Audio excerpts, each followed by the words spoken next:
로마서를 통해서도 우리가 하나님 말씀을 더욱더 깊이 깨닫고 은혜가 충만한 시간 되기를 바랍니다. 오늘은 로마서 2의 19번째 시간입니다. 7장을 다룰 터인데 7장 전반부 1절에서 13절까지 나누도록 하겠습니다. 오늘 7장의 제목은 성화와 율법, 성화되는 것과 율법과의 관계를 우리가 공부하고 있는데요. 첫 번째 그 전반부 1절에서 13절의 제목은 우리 죄를 드러내는 율법에서 벗어남이라고 정했습니다. 제목에서 알 수 있다시피 율법은 우리 죄를 드러내는 기능을 하죠. 그래서 그 율법 아래에 있으면 모두가 정죄를 받고 죽게 되는데 그 율법에서 벗어나는 것에 대해서 그리스도의 은혜가 되겠죠. 벗어나는 것에 대해서 말하고 있습니다. 지난 6장까지는 사도 바울이 말하기를 신앙의 일반론, 즉 믿음으로 의롭게 되는 사실에 대해서 이제 변증을 했는데, 믿음으로 우리가 의롭게 된다고 얘기했는데 실제 우리 삶을 살 때, 우리 삶 가운데에서는 여전히 이제 죄를 짓는 우리의 모습을 발견하게 됩니다.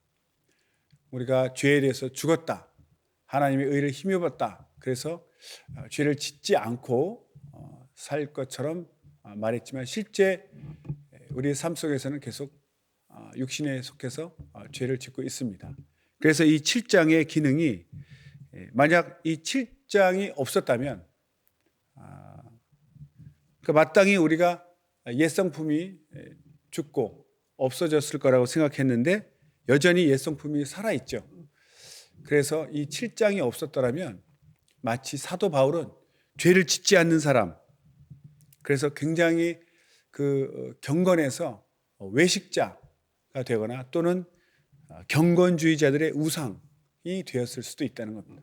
봐라, 우리 사도 바울 선생은 죄를 짓지 않지 않느냐, 우리도 이와 같이 죄를 안 짓고 살 수 있다, 이렇게 굉장히 희망적이긴 하지만 실제로는 거짓된 거죠. 그래서 외식자나 경건주의자들의 우상이 될 수도 있었을 것이다. 그러나 이 7장이 우리의 삶에서의 그 현실을 설명해 주고 있습니다.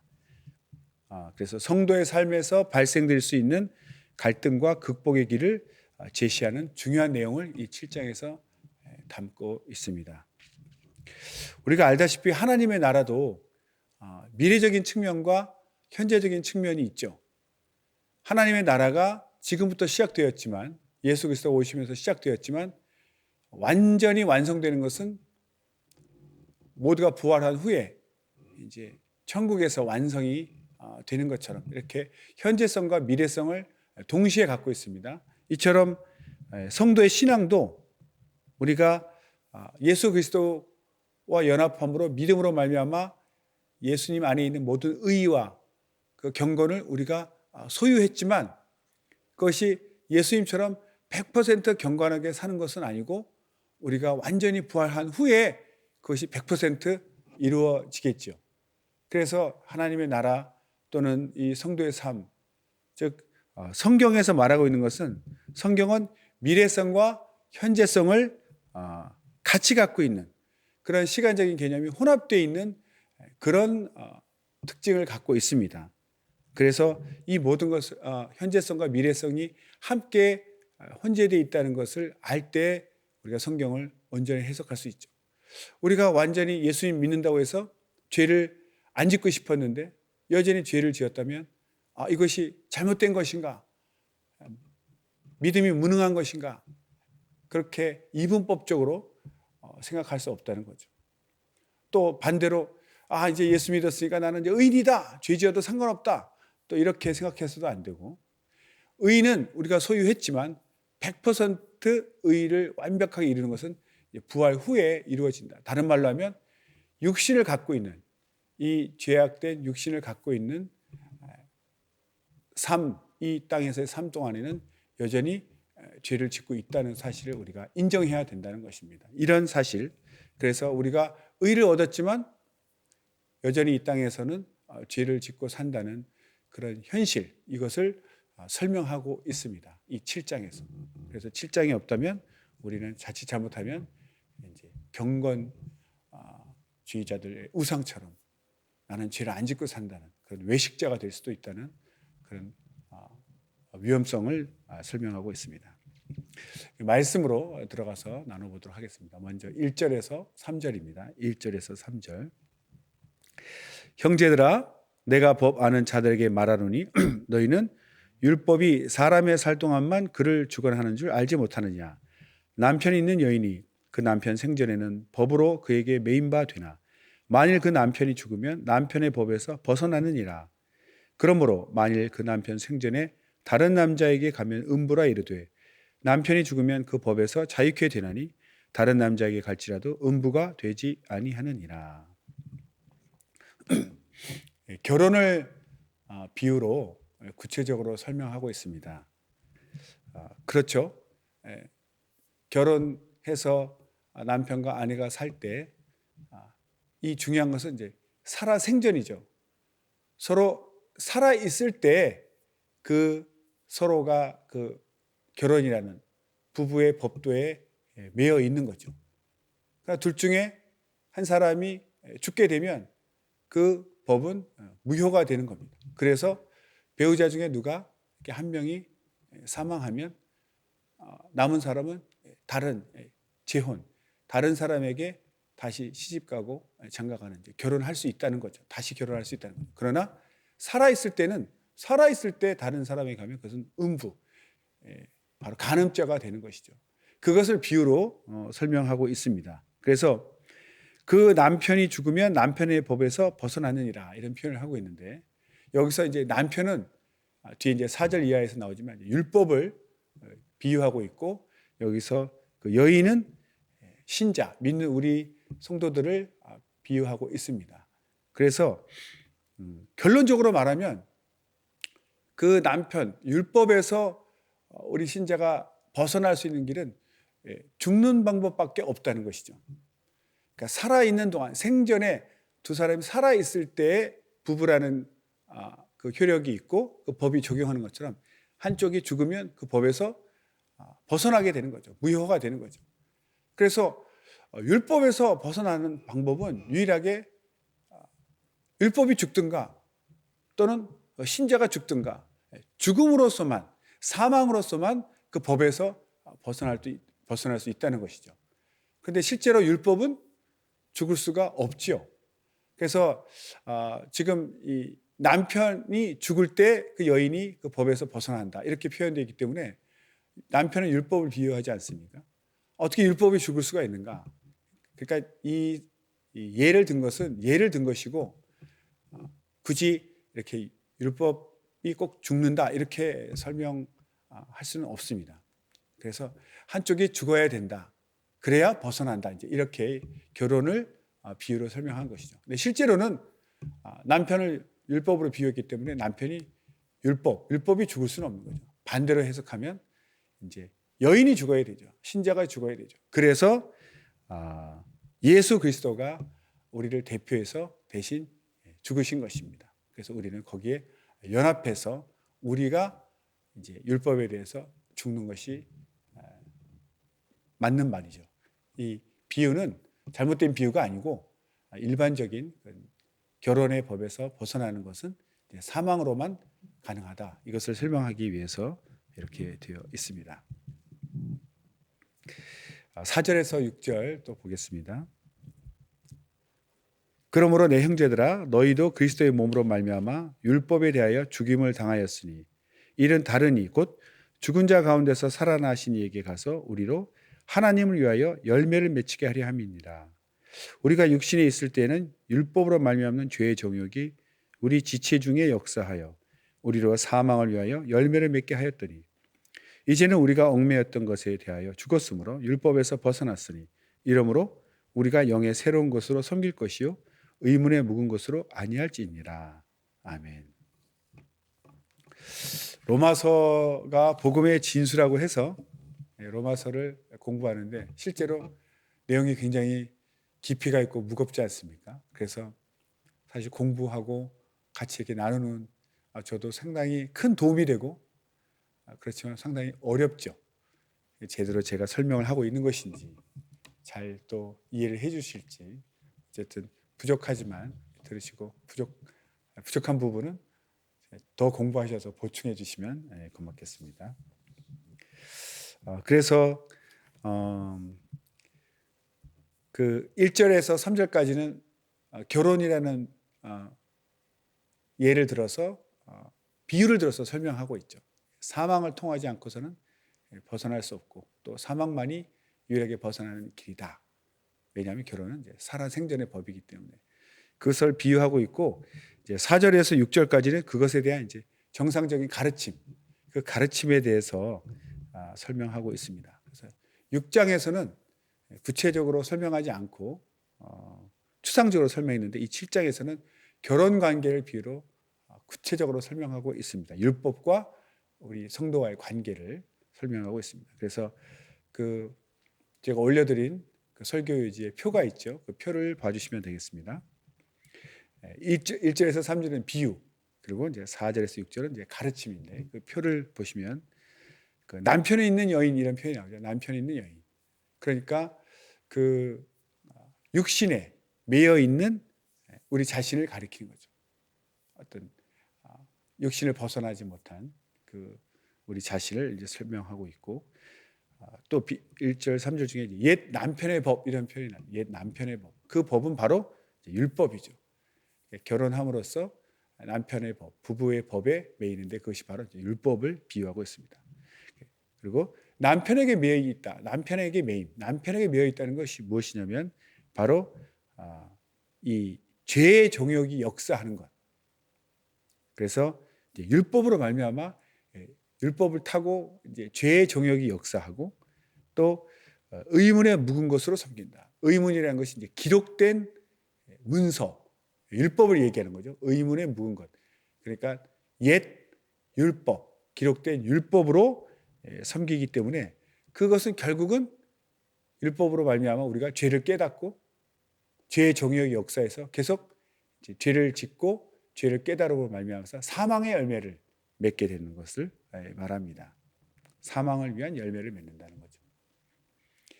남편의 죽음은 무엇인가? 남편의 죽음은 바로 율법에 대해서 죽는 것을 우리가 얘기합니다. 그것은 이제 해방을 얘기하는 거죠. 그리고 이제 1절, 3절에 이제 다른 남자에게 간다. 이 다른 남자에게 간다는 것은 바로 옛 남편이 율법을 떠나서 그리스도에게 간다는 뜻이죠. 그래서 다른 남자는 여기서 그리스도, 율법에서 벗어나는 것을 의미합니다.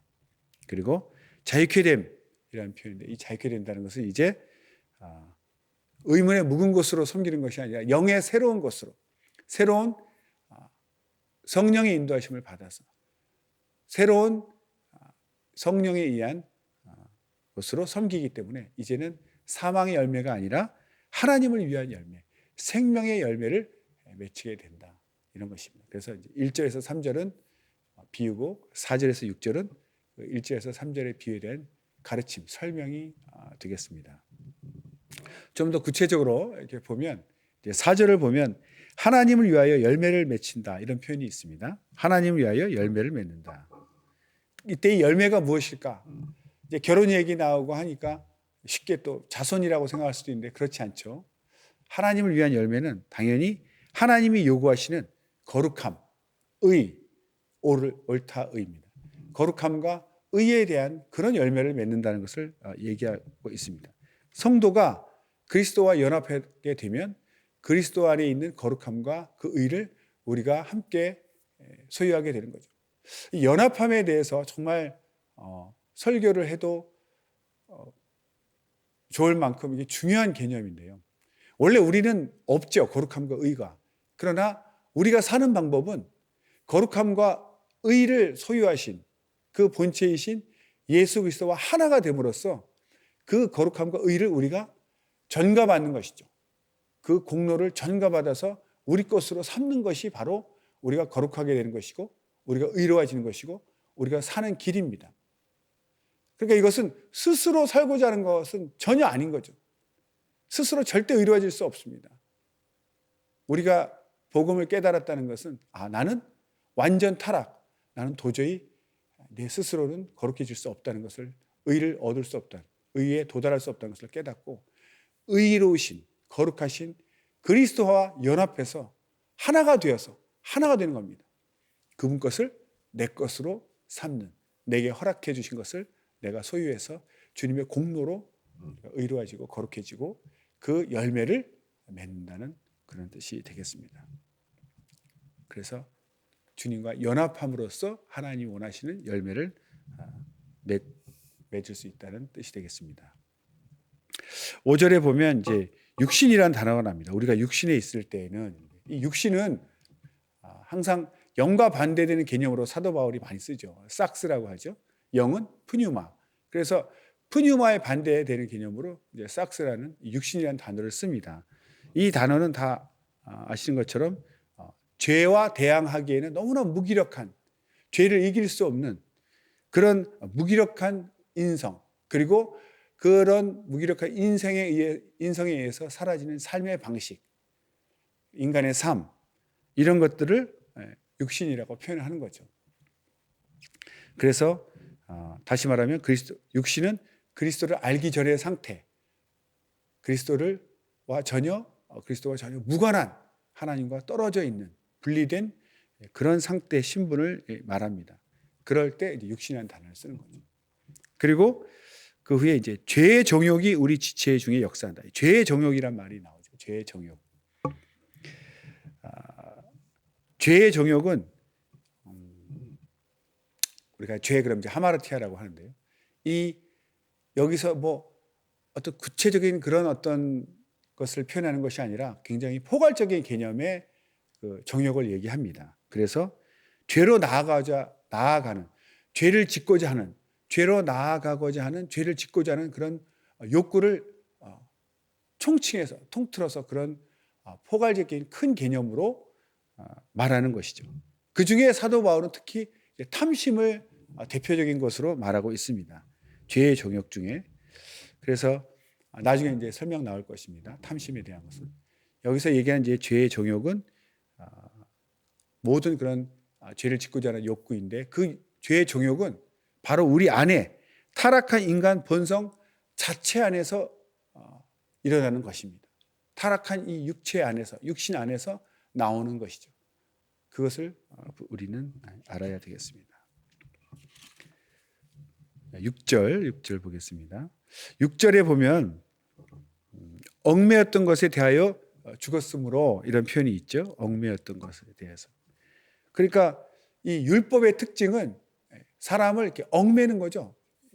억압하는 것입니다. 벗어나지 못하도록. 그래서 율법은 사람을 얽매는 것이고, 여기서 벗어나는 길은 사망밖에 없다고 성경이 말하고 있죠. 죽는 방법밖에 다른 길이 없다. 그래서 예수 그리스도께서 대표로 우리 대신 죽으시고, 우리는 예수님의 죽음에 연합하고 예수님의 부활에 연합해서 예수님의 죽으심과 부활이 곧 우리 것이 되도록 하는 그 방법밖에 없습니다. 그것이 바로 믿음으로 이루어지는 것이죠. 그래서 얽매였던 것에서 죽고, 그 후에 이제 율법에서 이제 벗어나는 거죠. 사망으로. 예수님의 사망에 연합해서 우리가 이제 율법에서 벗어나게 됩니다. 그 후에는 영의 새로운 것으로 섬길 것이요, 이런 표현이 있습니다. 영의 새로운 것, 새로운 영으로, 이런 뜻이 이제 되겠죠. 그런데 이제 영의 새로운 것으로 섬기는데, 우리가 영에 대해서 굉장히 궁금하지 않습니까? 영이 과연 무엇인가? 왜냐하면 영을 이렇게 다양하게 사용하고 있기 때문에 그냥 푸뉴마라고만 나와 있죠. 그래서 이제 사용된 용례를 좀 살펴볼 필요가 있습니다. 일반적으로 학자들은 영 그러면 이제 성령, 우리도 쉽게 이제 성령으로 이제 보지요. 그러나 성령으로 해석되지 않을 때도 있습니다. 이제 우리는 그냥 영으로만 나와 있는데, 영 또는 뭐 성령이라고 구체적으로 나와 있으면 좋겠지만 계속 영어로 나오지 않습니까? 그런데 영어 성경을 보면 영어의 특징이 이제 하나님을 표현할 때는 대문자를 쓰지 않습니까? 하나님 할 때 God, God이라고 할 때도 대문자 G를 쓰면 이제 하나님이고, 소문자 G를 쓰면 이제 잡신들, 신들, 귀신들 이렇게 할 때 이제 쓰는 것처럼, 영 하면 이제 스피릿, 영어로 스피릿인데 대문자 S를 써서 스피릿 하면 성령. 홀리 스피릿 그러면 이제 확실한데 꼭 홀리 스피릿 아니더라도 대문자 S를 써서 스피릿 이렇게 하면 성령을 가리킨다 이렇게 얘기하고, 소문자 S를 써서 스피릿 하면 우리의 영을 그냥 영, 그렇게 하나님 아닌 그런 영, 이렇게 우리가 해석이 됩니다. 그런데 한글로 이제 영 이렇게 하니까 좀 어떤 걸 가르치는지 모르는데 이제 학자들이 이제 세 가지 정도로 구분을 했습니다. 그래서 이걸 알고 나면 영이 이렇게 쓰였구나 개념을 우리가 잘 알 수 있습니다. 왜냐하면 한 가지로만 딱 생각하면 나머지 경우에는 적용이 되지 않기 때문에 이해가 잘 안 되지 않습니까? 그래서 영이 세 가지 의미로 쓰이고 있다 이렇게 공부하면 이해가 편할 것입니다. 첫 번째는 8장에서 비유되는 것인데, 영은 육신과 대조되는 개념으로 사용되었습니다. 이것은 영이 죄에 대하여 배타적이며 율법에서 벗어났다는 뜻입니다. 조금 전에 설명드린 것처럼 그 육신 삭스에 대조되는 반대되는 개념으로 사람의 영, 그 푸뉴마라고 설명했죠. 그 사람의 영으로 쓰일 때 그 개념입니다. 그러니까 육신에서 벗어난 완전히 살아난 영, 이제 사람의 그 새롭게 살아난 영, 그 사람의 영을 얘기할 때 영이란 단어를 쓰는 것이죠. 이것은 이제 죄에 대해서 배타적이고, 그러니까 죄와 결별한 율법에서 벗어나서 완전히 이제 죄 짓지 않고 의롭고 선한 길을 가는 그 사람의 영을 설명할 때 영이란 말이 쓰입니다. 두 번째 또 영이 어떻게 쓰이냐면, 그리스도를 믿음으로 갖게 된 새 생명과 깊은 연관이 있습니다. 이때 영은 성령과 동일하게 볼 수 있습니다. 그러니까 우리를 인도하는, 예수님 믿음으로 말미암아 새로운 생명을 받았다, 새로운 생명 얻었다 할 때는 바로 이것이 성령께서, 성령 안에 새로운 생명이 있지 않습니까? 성령이 우리를 이끄시는, 이럴 때는 이제 성령을 얘기할 때 영이라는 또 표현을 씁니다. 세 번째 또 영이 쓰일 때는 의문과 반대되는 개념으로 사용되었습니다. 아까 말씀드렸죠. 의문은 이제 기록된 율법, written code 뭐 이런 말을 또 씁니다. 영어로는 이렇게 문서에 기록된, 돌이나 종이에 기록된 율법이 아닌. 그래서 이 의문은 옛 시대, 구약 시대 때 옛 시대의 지배 원리라면, 새 시대의 지배 원리는 성령에 의해서 이제 지배되고 있죠. 그래서 그 성령에 의해서 지배되는 그 새 시대의 원리, 구체적으로 말하면 이제 영 또는 복음 이렇게 표현할 수가 있습니다. 그러니까 새 시대를 지배하는 그 지배 원리를 가리킬 때도 영 이런 단어를 씁니다. 그래서 영 그러면 이제 사람의 영을 가리킬 때도 영이라고 쓰고, 또 성령을 가리킬 때도 영이라고 쓰고, 지배하는 새 시대를 지배하는 그 원리를 얘기할 때도 영이라고 씁니다. 그러니까 인격체일 수도 있고 그렇지 않을 수도 있죠. 아무튼 이 세 가지 정도를 이해하시면 영이 이렇게 세 가지로 쓰였구나 하면 이해하시기가 편할 것입니다. 그 다음 7절에서 11절까지 읽겠습니다. 7절에서 11절. 그런즉 우리가 무슨 말하리요? 율법이 죄냐? 그럴 수 없느니라. 율법으로 말미암지 않고는 내가 죄를 알지 못하였으니, 곧 율법이 탐내지 말라 하지 아니하였다면 내가 탐심을 알지 못하였으리라. 그러나 죄가 기회를 타서 계명으로 말미암아 내 속에서 각양 탐심을 이루었나니, 이는 법이 없으면 죄가 죽은 것임이니라. 전에 법을 깨닫지 못할 때에는 내가 살았더니 계명이 이름에 죄는 살아나고 나는 죽었도다. 생명에 이르게 할 그 계명이 내게 대하여 도리어 사망에 이르게 하는 것이 되었도다. 죄가 기회를 타서 계명으로 말미암아 나를 속이고 그것으로 나를 죽였는지라. 사도 바울이 굉장히 고민을 깊이 하고 있습니다. 내가 이제 예수님과 연합해서 의로워져서 죄 안 짓고 살 수 있다고 생각했는데, 계속해서 이제 죄를 짓고 율법을 알면 알수록 오히려 자기가 더욱더 죄인이라는 것을 이제 깨닫게 되는 거죠. 그런 과정을 지금 설명하고 있습니다. 7절 보겠습니다. 7절에 보면 율법으로 말미암지 않고는 내가 죄를 알지 못하였으니, 이런 표현이 있습니다. 이것은 바울이 율법에 대해서 이제 부정적으로 계속 이제 견해를 취하고 있죠. 이것이 왜 이렇게 율법에 대해서 부정적으로 얘기하냐면, 율법으로는 구원에 이를 수가 없다. 그리고 사람이 육신의 지배를 받을 때는 율법이 도리어 죄를 이제 깨닫게 하고 죄의 정욕에 사로잡힌다는 사실을 지적하는 거죠. 계속 이제 율법을 알면 알수록 죄가 더 분명하게 드러나고 죄가 더 선명해지기 때문에 괴로워지는 거죠. 이것이 죄다. 점점 더 정죄감이 밀려오지 않습니까? 그러나 그 죄를 깨닫는 것이 깊어진다고 해서 율법이 죄를 만드는 것은 아닙니다. 율법 안에 죄가 있는 것도 아니고 율법이 죄를 만드는 것도 아니죠.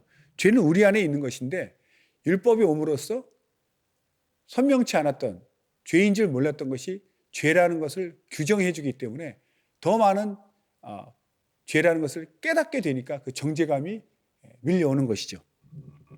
그래서 죄로 규정하는 것이 율법의 기능입니다. 그래서 율법을 당연히 알면 알수록 점점 더 죄인이라는 것을 깊이 깨닫게 되는 것이죠. 그래서 율법은 꼭 죄를 깨닫는 데 필요한 것이고 율법 가까이 갈수록 사람은 더욱더 죄인임을 알게 되는 거죠. 우리가 이렇게 환한 불빛이 있을 때 멀리 있는 사람은 자기가 컴컴하기 때문에 뭐가 묻었는지 더러운지 잘 알지 못하지만 불빛 가까이 가면 갈수록 환해지기 때문에 선명하게 자기 모습을 보지 않습니까? 더러움이 무엇인지, 뭐가 묻었는지 더러운지 알게 되는 것처럼 율법을 모를 때는 자기가 죄인인지 죄를 짓는지 모르고 있다가 자유하죠.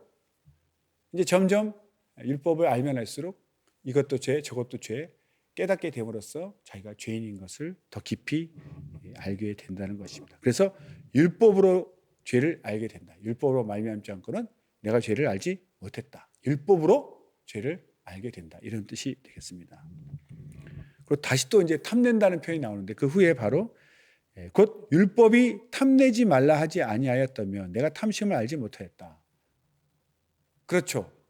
탐심이란 것이 나쁘다라는 것을 모르면 어린아이들이 이렇게 뭘 동생 거 친구 거 이렇게 훔쳐오면 그것은 죄다라고 알려주니까 이건 나쁜 거구나. 그래서 안 하죠. 그걸 모를 때는 계속 훔쳐오지 않습니까?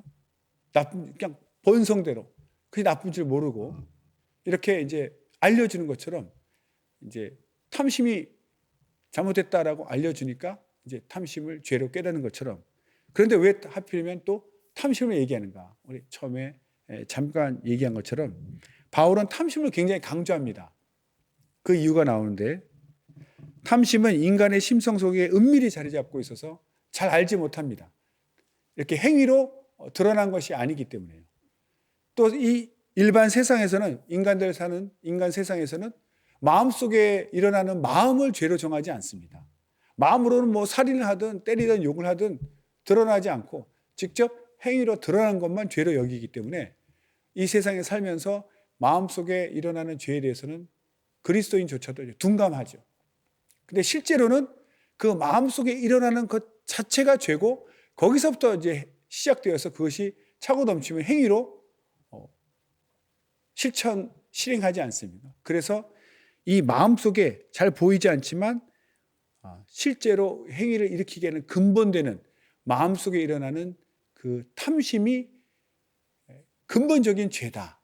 사도 바울은 거기서부터 죄가 시작되기 때문에 특별히 탐심이 중요하고 탐심을 강조하는 것이죠. 아담과 하와의 타락도 탐욕에서 시작되지 않았습니까? 그것이 바로 육신의 정욕, 안목의 정욕, 이생의 자랑으로 우리가 표현되는 것인데 결국 아담과 하와도 탐심, 그 선악과를 따먹으면 하나님같이 될 것 같은 그 지혜롭게 닮았고 탐스럽게 보이는 그 탐심 때문에 결국 죄를 지었던 것이죠. 그래서 탐심은 우상 숭배와 같다. 이것은 하나님과 원수가 되는 것이다. 정말 사도 바울은 탐심에 대해서 굉장히 경계하고 강조하고 있습니다. 다시 말씀드리지만 행위로 드러나지 않고 마음속에 일어난 것이기 때문에 사람들이 잘 깨닫지 못할 수 있지만 분명히 말하고 있습니다. 골로새서 3장 5절에도 그러므로 땅에 있는 지체를 죽이라 곧 음란과 부정과 사욕과 악한 정욕과 탐심이니 탐심은 우상 숭배니라. 특별히 탐심이 우상 숭배라고 강조하고 있고 하나님과 당연히 원수가 되겠죠. 우상 숭배니까. 그 정도로 탐심은 악한 것이라는 것을 강조하고 있습니다. 8절에도 보면 이제 죄가 기회를 타서 이런 표현이 있는데 마치 그 죄가 인격인 것처럼 표현하고 있습니다. 그렇죠. 죄는 인격이 아니지만 여기에 인격성을 부여한 것은 바로 그 사단이 얼마나 교활한지, 사단의 교활한 특성. 그러니까 사단은 가만히 있지 않습니다. 항상 우는 사자처럼 우리가 넘어지기를, 죄를 짓게 하게끔 그 기회를 노리고 있는 거죠. 그래서 우리가 방심하는 사이에 탐심을 줘서 유혹을 해서 죄를 짓게 하는 거죠. 그러니까 그 마치 사자가 이렇게 그 먹잇감을 노리고 있듯이 우리의 허점을 간파하고 우리를 노리고 있다가 기회가 되면 덮치는 것처럼 마치 살아있는 것처럼 우리를 죄를 그렇게 표현하는 것이죠. 사단의 교활한 특성을 나타내고자 한 것이고 그 후에 이제 죄가 기회를 타서 계명으로 말미암아 내 속에서 각양 탐심을 이루었다. 계명으로 말미암아 탐심을 이루었다 이런 표현이 있습니다. 그러니까 계명이 그 탐심을 이루었다는 표현이 사람들은 죄가 없는데 깨끗한 심령인데 거기에 죄가 막 탐심을 막 이렇게 만들어냈다. 절대 그렇지 않죠. 원래 탐심은 타락한 우리 육신 가운데 들어 있습니다. 우리 인간 내부에 탐심이 있는데 그 죄 짓고자 하는 그 죄의 요구를 이렇게 불러일으켜서 탐심을 이루게 한다는 거죠. 그러니까 계명을 따라서 그 계명을 이용하는 거죠. 사람이 그 몰랐을 때와 알 때, 그러니까 하지 말라 그러면 막 더 하고 싶은 그런 죄의 그 본능이 있지 않습니까? 그렇게 계명을 이용하는 거죠. 계명을 이용해서 우리 안에 내재되어 있는 그 탐심, 그 죄의 욕구를 불러일으켜서 죄를 짓게 하는 그런 것입니다. 여기서 이제 강조하는 것은, 중요한 것은 우리 마음이 깨끗한데 괜히 계명 때문에 죄를 지었다 이것이 아니라는 거예요. 이미 우리 안에 육신 안에 죄가 있고 이것을 이렇게 불러일으킨다는 그런 뜻입니다. 그리고 이제 9절에 가면 계명이 이름에 죄는 살아나고 나는 죽었도다. 이제 다시 한번 표현하고 있는데 죄가 원래부터 있었는데 계명을 깨닫기 시작하면 점점 더 자기가 죄가 내 안에 있구나 이걸 알게 되는 거죠. 그리고 더욱더 깨달음이 커질수록 죄의 요구도 커지고 결국 죄를 이길 자신감보다는 죄를 이겨내지 못하는 자신의 무능력함을 깨닫게 되는 거죠. 그래서 계명을 알면 알수록 죄는 더 깊이 깨달아지고 그래서 죄는 살아나고 나는 죽었도다. 나는 죄를 이길 수 없구나. 나는 무능하구나. 죄를 이길 수 없구나. 이렇게 깨닫게 된다는 것입니다. 그래서 이제 10절에 가면 반복하고 있습니다. 생명에 이르게 할 그 계명이 내게 대하여 도리어 사망에 이르게 하는 것이 되었도다. 그런데 신기하죠? 왜 생명에 이르게 할 계명이 나를 사망에 이르게 되었습니까? 원래 이스라엘 백성에게 하나님의 계명은 생명과 복의 근원입니다.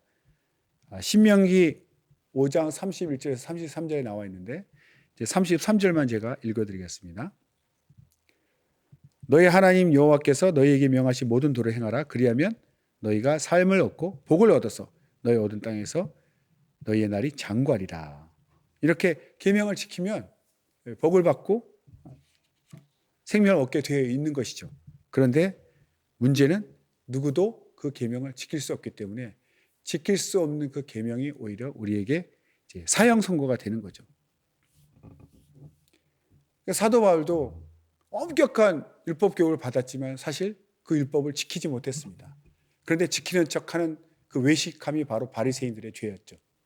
그래서 속으로는 사실 겉으로는 경건한 척 지키고 있는 거지만 그 외식자는 회칠한 무덤 같다고 그랬죠. 겉은 화려하나 속은 다 썩었다고. 그러니까 사도 바울도 오히려 공부는 했지만 오히려 희망보다 절망이 더 많았죠.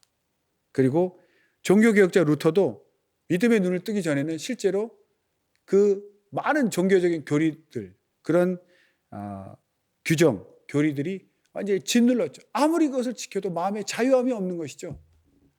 그 지킬 수 없는 그 무거운 교리들 때문에 점점 더 나는 죄인이구나, 그것만 느껴간다는 것이죠.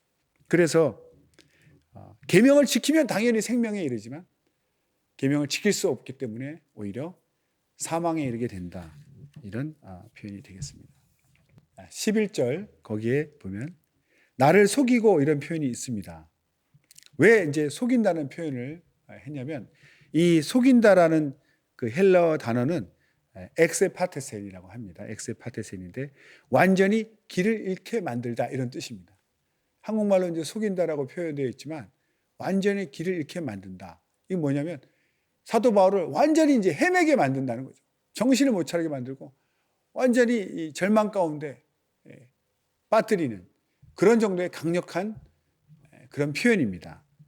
그래서 자기가 이제 복음으로 죄에 대해서 죽어서 나는 이제 의롭게 살 수 있겠다라고 선포를 했지만 실제로는 여전히 이전같이 죄를 짓고 있는 자신을 발견하게 되는 거죠. 그래서 이 죄의식을 갖게 하는 거죠. 이 죄를 짓게 해서 계명을 통해서 내가 그래도 죄에 대해서 죽었다고 자랑할 수 있느냐? 너 계속 죄를 짓고 있지 않느냐? 이렇게 정죄감으로 계속 우리를 억압해 오는 거죠. 그 정죄감이 바로 속이는 것으로 이해를 한 겁니다. 죄를 완전히 벗어나지 못했기 때문에 나는 이제 의롭다라고 이제 선포했는데 너 여전히 죄를 짓고 있잖아. 넌 죄인이야. 라는 그 죄가 계명을 통해서 정죄감을 계속 넣어주는 거죠. 그 정죄감에 이제 억압이 돼서 나는 죄인이다.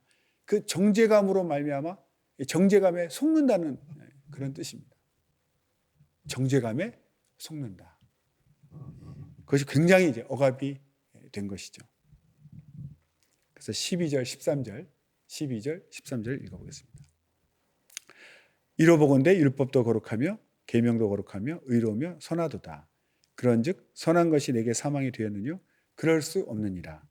오직 죄가 죄로 드러나기 위하여 선한 그것으로 말미암아 나를 죽게 만들었으니 이는 계명으로 말미암아 죄로 심히 죄되게 하려 함이니라. 이 7장은 이제 죄와 우리를 억압하는 죄, 또 정죄감으로 속이고 또 죄와 투쟁하고 그러나 죄를 이기지 못하는 나 자신, 그리고 8장에 가서 이제 성령의 법으로 반전이 일어납니다. 그래서 이제 7장의 후반부는 이제 죄와 투쟁하는 것이 나오고 지금 전반부 여기서는 이제 율법에 의해서 계속 이렇게 억압되어 있는 나, 정죄받고 있는 그런 모습을 계속 설명하고 있습니다. 12절에 보면 율법도 거룩하며 계명도 거룩하며 의로우며 선하도다. 이 말은 이제 7절에 보면 율법이 죄냐? 그것의 질문에 대한 이제 대답이지만 문자적으로는 율법과 계명이 지닌 속성을 얘기해 주는 거죠. 율법 그 자체는 하나님의 의가 투영되어 있어서 하나님이 투영되어 있기 때문에 율법 그 자체는 하나님처럼 거룩하고 의로운 하나님의 법이기 때문에 거룩하고 의롭고 선할 수밖에 없는 그런 법이라는 거죠. 그런데 그 율법을 우리가 지키지 못해서 사망에 이르게 되는 것이죠. 그래서 13절 내용, 그런즉 선한 것이 내게 사망이 되었느냐부터 쭉 나옵니다. 이것이 말하는 바는 선한 계명, 그리고 죄, 그리고 성도, 이 세 가지 선한 계명과 죄와 성도의 관계가 어떤 관계에 있는지 정리해주고 요약해주는 그런 중요한 구절입니다. 그래서 계명은 성도들 가운데 있는 죄를 죄로 드러나게 한다. 계명이 오면서 몰랐던 것을 깨닫죠. 이것이 죄인지 몰랐는데 죄를 깨닫게 하는 기능을 합니다. 그렇게 되면 성도는 심한 죄의식, 정죄감을 느끼게 되는 거죠. 그래서 스스로 막 거룩하게 살고자 했던 그런 소망이 좌절되는 이제 절망감에 빠지게 되는 거죠. 그래서 성도가 스스로 이제 내가 거룩하게 살아야 되겠다라고 막 스스로 노력하는 그 모든 것이 좌절되는 그런 결심을 막 허물어뜨리는 그런 역할을 하게 됩니다. 그래서 사실 그리스도인들도 예수님 믿고 이제 예수님처럼 거룩하게 살아야 되겠다. 그래서 열심히 노력하지만 그리스도인의 그 거룩한 신분에 맞는 걸맞는 삶을 살아보려고 하지만 그렇게 안 되죠. 그 계명이 오히려 우리가 그렇게 거룩하지 않다는 것을 알려줍니다. 그렇다고 해서 알려준다고 해서 계명이 그러면 잘못된 것이냐? 열심히 살고자 하는 그 우리의 삶의 그 노력을 좌절시킨다고 해서 그 악한 거냐? 아니죠. 그것이 바로 율법의 기능인 거죠. 그래서 그렇게 계명이 우리 거룩하게 살고자 하는 계명을 좌절시켰다고 해서 필요 없다. 율법이 필요 없다라고 주장하는 것이 바로 율법 폐기론, 율법 무용론인데 그것을 사도 바울은 결코 그럴 수 없다라고 분명히 잘라서 반대하고 있습니다. 계명의 온전한 기능은 우리를 죄인 되게 해서 절망 빠뜨리고 절망하게 만들고 노력해도 소용없구나. 여기서 끝나는 것이 아니죠. 거기서 끝났다면 정말 율법은 문제가 있는 것입니다. 거룩한 법이 우리를 스스로 살고자 스스로 거룩하게 하고자 하는 자들에게 내가 거룩하지 못하고 계명을 지키지 못하는 죄인이구나라는 것을 깨닫게 하는 것까지 그것은 율법의 온전한 기능이죠. 그래서 예수 그리스도와 연합, 성령으로 사는 법, 예수 그리스도와 연합하는 길로 인도하는 기능을 하기 때문입니다. 그래서 거기서 좌절하는 것이 아니라 좌절 끝에 예수님을 붙들게 되고 예수님과 연합하는 구세주를 의지하는 그 길을 인도하는 것이 바로 율법이죠. 그래서 이 7장 전반부는 이 진행입니다. 진행. 8장으로 가야 이제 완전히 이제 답이 나오고 반전이 일어나는데 그래서 7장에서 전반부에서 얘기하고자 하는 것은 계명이 인간의 그 죄를 드러나게 하고 스스로 살 수 없다는 것을 알려주는 스스로 의롭게 살고자 하는 자들에게 결코 계명을 지키지 못하는 것을 알게 해서 좌절시키지만 그것은 예수님께로 인도하기 위함이고 그래서 계명이 우리를 좌절시켰다고 해서 악한 것은 아니다. 여전히 율법은 하나님의 것으로서 의롭고 거룩하고 선한 율법이다. 이것을 말하고 있습니다. 오늘은 여기까지 공부하겠습니다. 다음 주에 7장 후반부를 나누도록 하겠습니다. 기도하겠습니다.